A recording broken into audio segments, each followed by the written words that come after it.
Welcome back. We are continuing our lives on the topic influence, how to shape outcomes that matters. And we have already seen a couple of others. If you haven't watched, go back and watch the other two. We're now moving into the third level of the importance of influencing how to shape outcomes that matters. And we're going to talk about setting the scene. So, Vorian, what about setting the scene? Why is this so important? Well, it is about actually preparing ourselves for what is to come. And going back to what we said in the first session, I think it was when we had one participant when she entered into the series and she said, "Well, I don't understand why my stuff, the things that I come with, are taken from me or other people take them and run with them." Well, it has a lot to do with how do I set the scene and how do I prepare for coming up with new ideas? How do I prepare for putting myself into the world and my ideas and the outcomes that I want to happen? How am I setting up that so that it lands the way I want? And when people start to act and react to all of these things, well, how do I navigate so that they go down the river that I want them to go down? And this is really important so that we set that scene.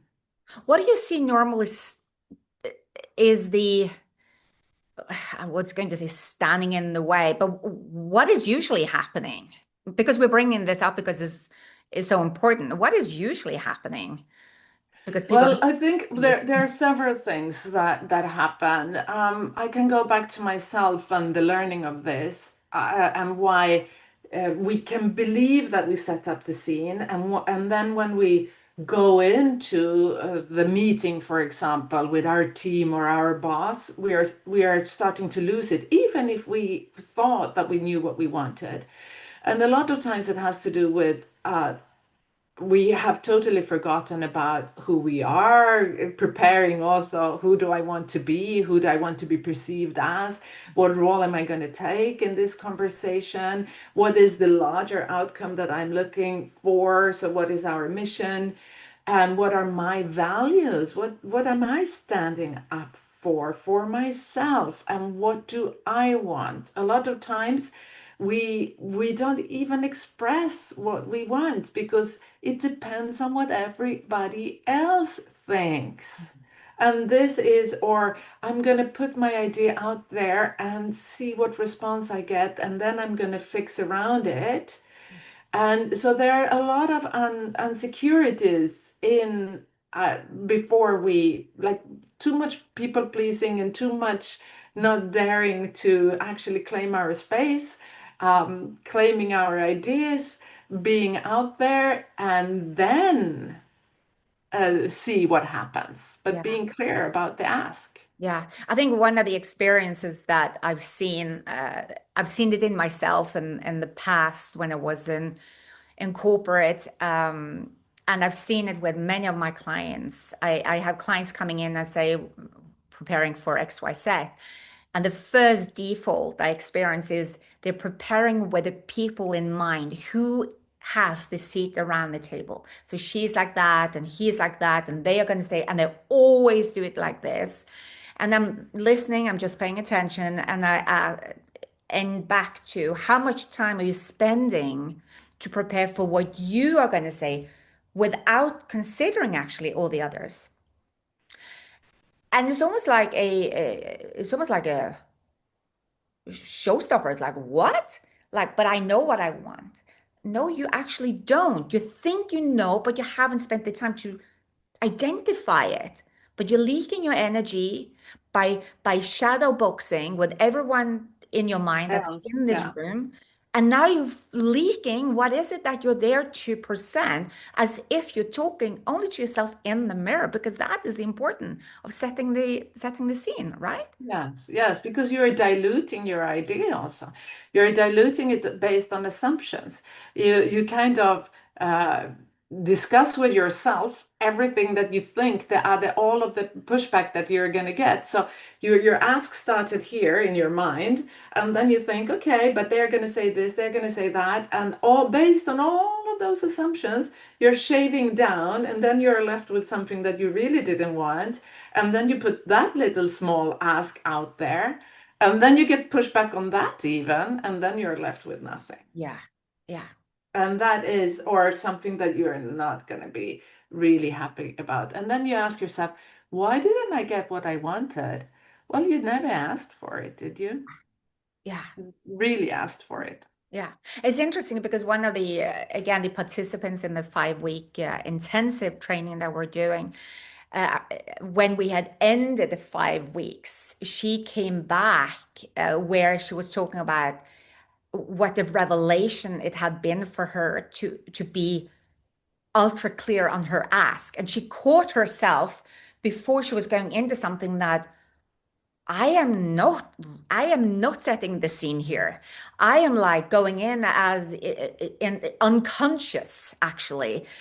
And she, because of the training, she stopped herself in the track and she said, okay, let me take a step back here. What am I actually asking here? And now the outcome was so different. Again, she came back and she said, whoa, right? Yeah. So she practiced, but this was after we completed. But she had incorporated this masterpiece of setting the scene. Yes. And also the other way around, we had another person talking about, and that was when things were asked of her.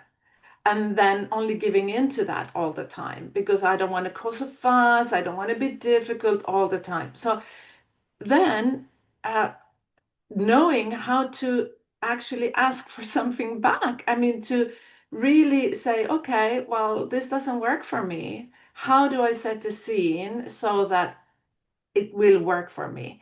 And it's the little things in life, it's the small little things that take our energy away all the time. Because a lot of times as women, we are always giving in or giving away little things all the time, all the time.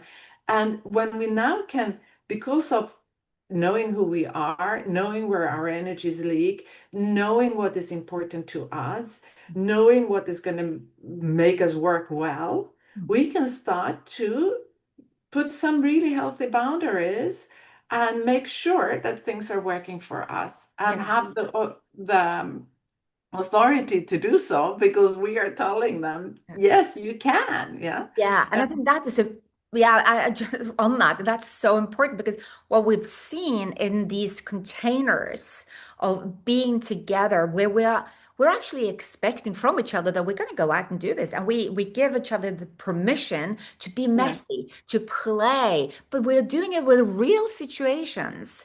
Yeah. And again, the feedback that we've had is that the feeling of knowing that somebody's kind of have your back, that I can do it and then I can come back into the sandbox again and we are playing again. It's so safe. Where in your life do you have the opportunity to do this? To have a Yeah. sandbox of your own and bring it into real life? That is what we are creating.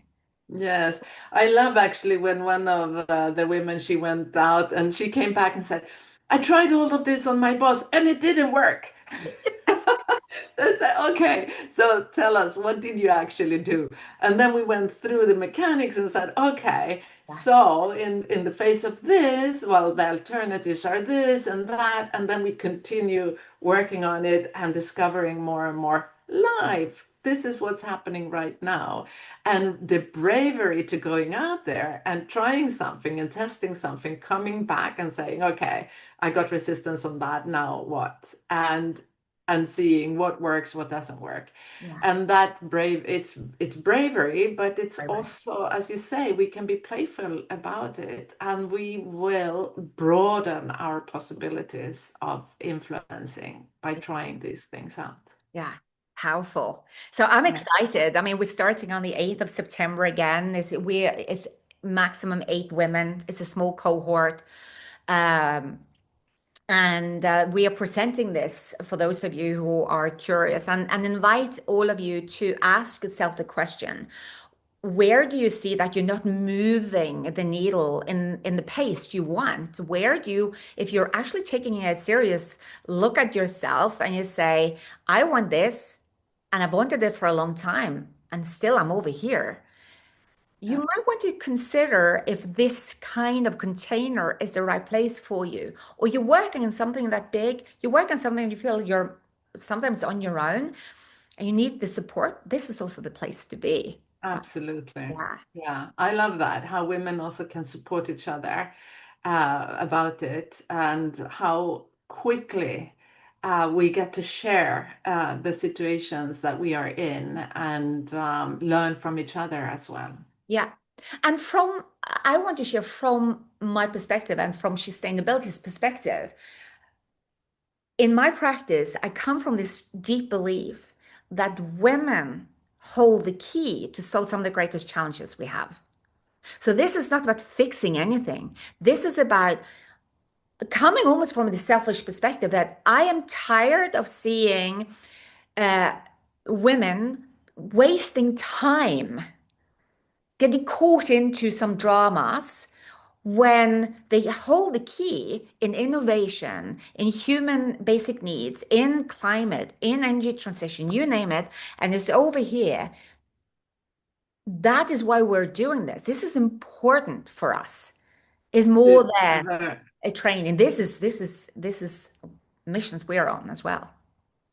Yes, absolutely. And women have been conditioned, and conditioned by our culture, by everything that's going around us, to not claim the space. And we need women to claim more space, because the world that we are living in needs to change and game up. And women hold a lot of knowledge and the key to a better world, Yeah. I also believe. Yeah. So next time we are going to dive into, I believe it's like holding the line. So gonna see you on the next live. And please, for all of you listening in, put your comments below, connect with us, DM any questions, and we will be excited to chat with you. All right. See you later. Bye. Bye.